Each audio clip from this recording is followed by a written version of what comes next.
Hello everyone and welcome back to Global CEO Magazine.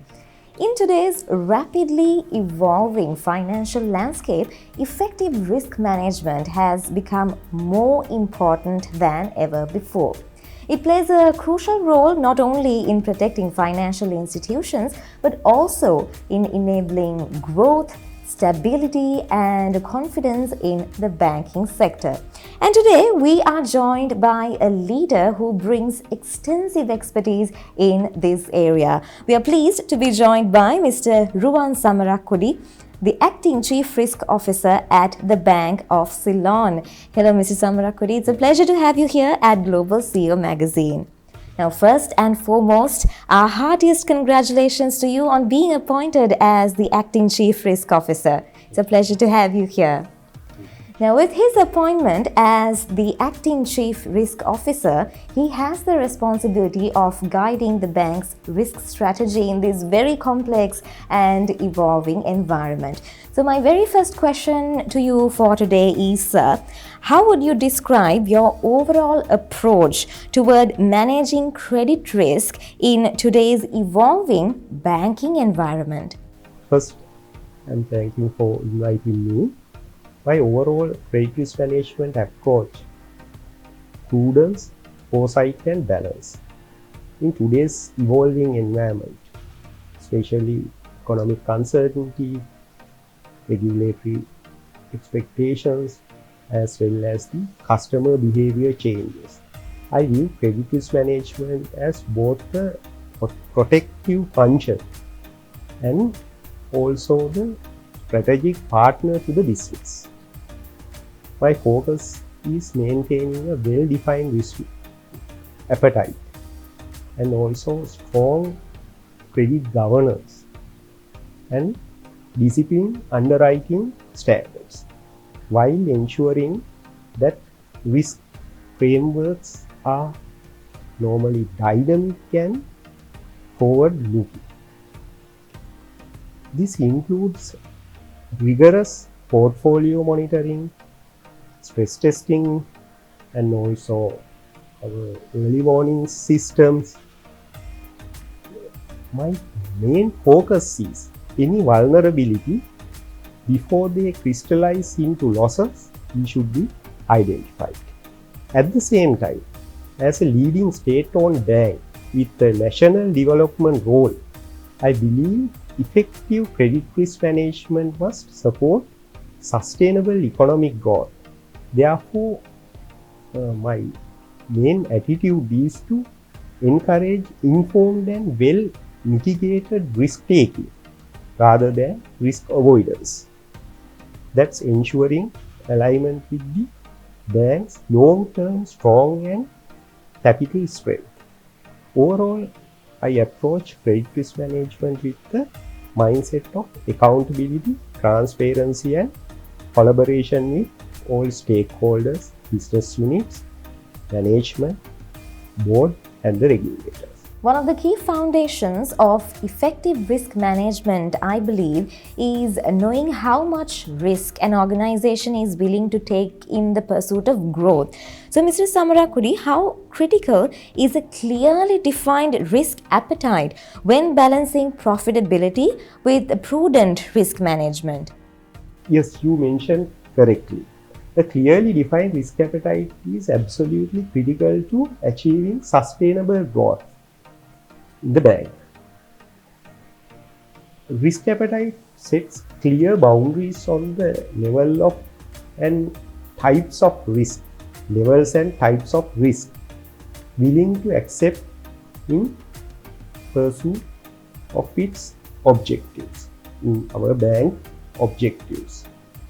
When it is well articulated and effectively cascaded across the organization, it enables what is our growth. How can we grow in our business? What are areas we should grow in next coming years or sometimes next coming months? At the same time, our profitability perspective, strong risk appetite framework ensures the returns are evaluated on a risk adjusted and bank avoid some short-term gains rather than the strong sustainable profit, because risk appetite formulated based with the entire economic conditions as well as the bank's capital levels and other our opportunities as well as what are the risks behind that particular opportunities. Therefore, risk appetite it should be a dynamic document. Sometimes it can be changed within the year, within the month. It basically based with the economic condition as well as our business portfolios. In my view, sustainable growth occurs when the appetite is treated as a dynamic management tool. It should be regularly reviewed. It should not be a compliance document. Can you tell us a little bit about your key areas of expertise and how they support your current role? Yes, I bring over 30 years of banking experience.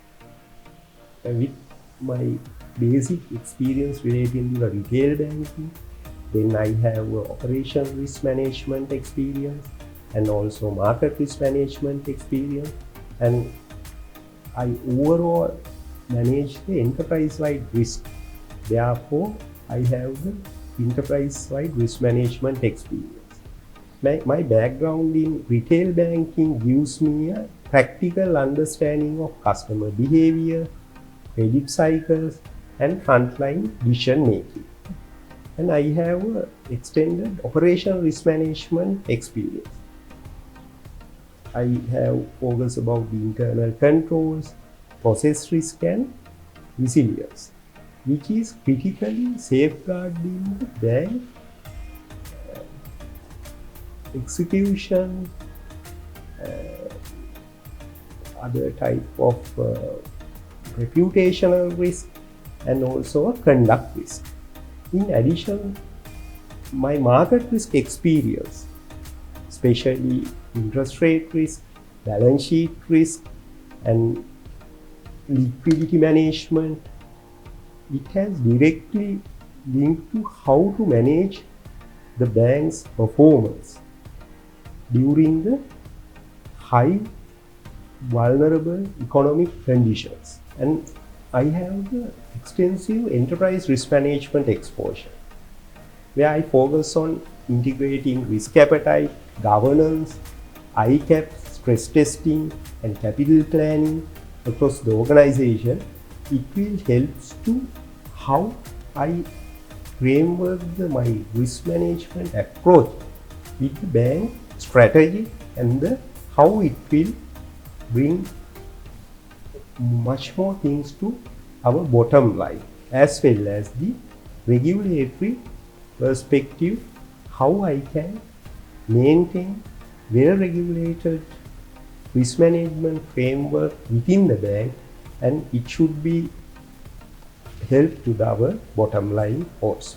Now that we have a better understanding of your experience and the areas of expertise, moving on to my next question. How have your risk management strategies contributed to strengthening the bank's bottom line? Throughout my career, my risk management strategies have focused on protecting earnings while enabling sustainable growth. In retail banking, strengthening credit assessment, portfolio monitoring, and early warning mechanism help reduce slippages and improve asset quality, which directly lowered the impairment charges. And my operation risk experience, I improve internal controls, process efficiencies, and risk ownership, reduce loss events throughout the bank. It's directly reduced our operational expenses. In market risk management, active monitoring of interest rates and balance sheet risk supposed to how we manage our bank profitability and sustainability during high stress situation.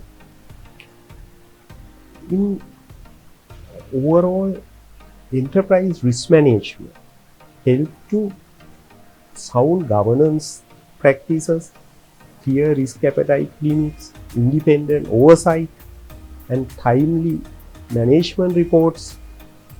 Not only to the management, we provide some timely management reports to the board also. Risk management function not as a constraint, but as a contributor to the bank's profitability and the business growth. Now, in your answer, Mr. Samarakkody, you also mentioned about sound governance. Now, when we speak about sound governance, it is also linked to creating a strong and healthy risk culture within an organization. So, with your experience, knowledge, and what you have seen in this sector, what do you believe are the most important practices for creating and sustaining a strong and healthy credit culture within the banking sector? Building and sustaining a strong credit culture in Sri Lanka, we should get some international global best practices to the country, and it should be blended with the local regulatory and economic conditions. First, clearly defined risk appetite is the essential.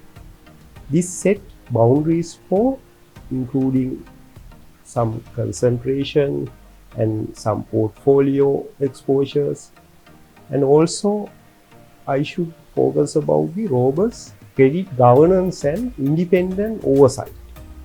It's a second requirement.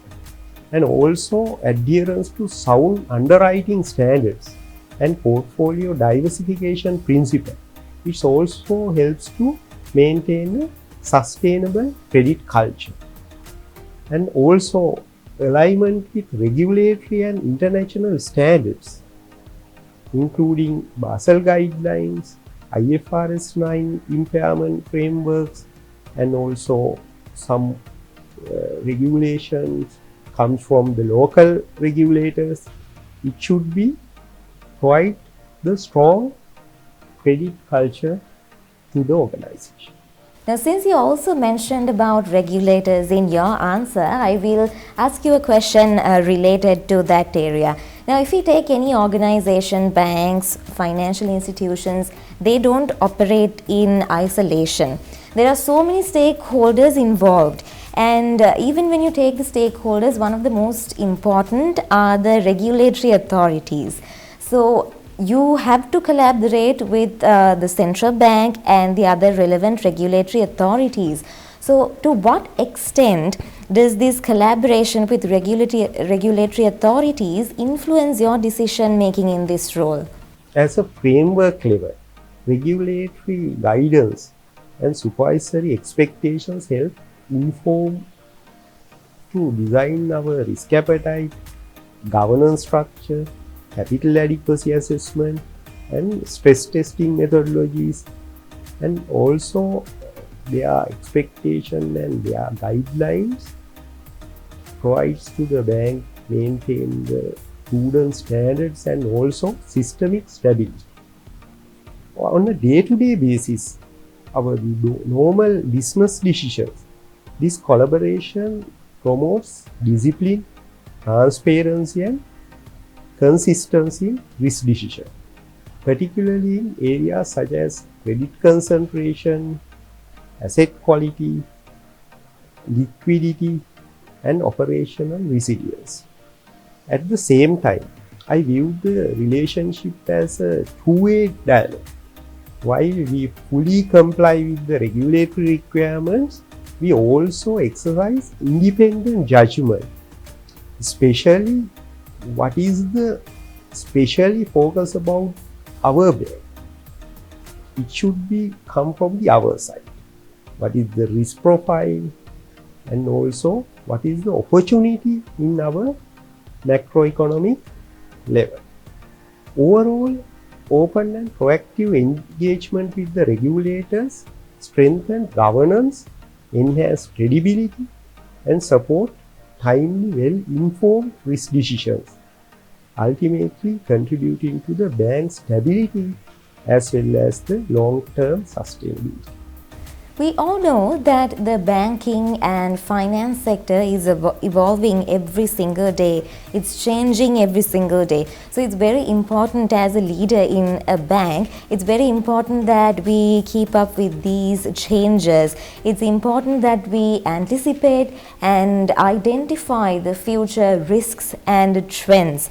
So how do you really identify the future trends and risks, Mr. Samarakkody, and what sort of strategies do you use to handle them? Identifying emerging trends, normally in Sri Lankan trends, and also we should think about what are the global changes and trends. It's not only for the risk perspective, sometimes it can be a digital disruption. It also can impact to the bank's profitability, sustainability, as well as our sustainable banking business. I start with environmental scanning, especially macroeconomic conditions, not only the Sri Lanka, so also global macroeconomic changes we should consider. And also we should think about the normal Sri Lankan macroeconomic conditions like interest rate, exchange rate changes, and what are the credit patterns, what are the new growth sectors. A simple example is newly our vehicle credit requirement increased because the importation has increased.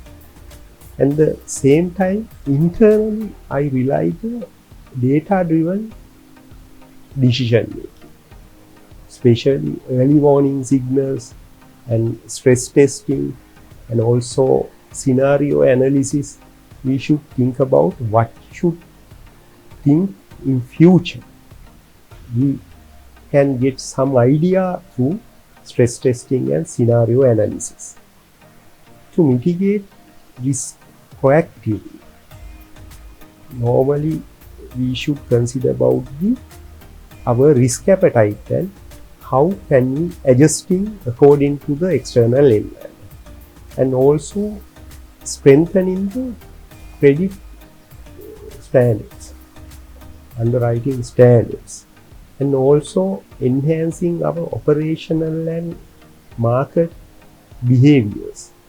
There are some controls, market risk management controls. We should think with the external environment changes, and also engaging closely to regulators' expectation.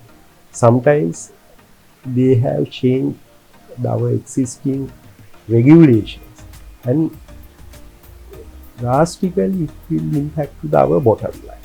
Therefore, we should maintain the close relationship with regulation and the regulators' expectation. Those are the major factors I considered in proactive risk management. As my final question for you, Mr. Samarakkody, now if we take risk awareness, it is not something that is limited to the leadership roles. It involves everyone connected to an organization. So what message would you like to share with the customers and the employees about the importance of understanding risk in everyday banking decisions? As bankers to the nation, our objective is to support economic development while safeguarding the financial well-being of our customers and the society. My message is that considering risk factors in day-to-day banking operation is essential to fulfilling this mandate. For our customers, this means we make decisions that protect their deposits, their services, and ensure the bank can continuing supporting businesses and individuals even in challenging times. Prudent risk management helps us remain a trusted partner for generations to come. For our internal teams, risk awareness is everyone's responsibility. It's not a chief risk officer's duty or risk management division's duty. It's everyone's responsibility to considerations of any risk factors in their day-to-day business decisions, whether it's in lending, operations or customer service. We uphold the bank's reputation, ensure compliance with regulations, and also it's contribute to sustainable growth aligning with our national development role. In short, careful attention to risk is not a constraint. It is the foundation for trust, stability, and the Bank of Ceylon ongoing commitment to serving the nation responsibly. Well, that brings us to the end of this conversation. And after this discussion, it is clear to us now that effective risk management is not about avoiding challenges. It's about building a strong foundation that supports growth, resilience and trust within the banking sector. So thank you very much, Mr. Samarakkody, for joining us here today and sharing your valuable insights and perspectives with us. And we would also like to thank our viewers for joining us on Global CEO Magazine. We look forward to bringing you more productive and fruitful conversations like this. Stay tuned with Global CEO Magazine.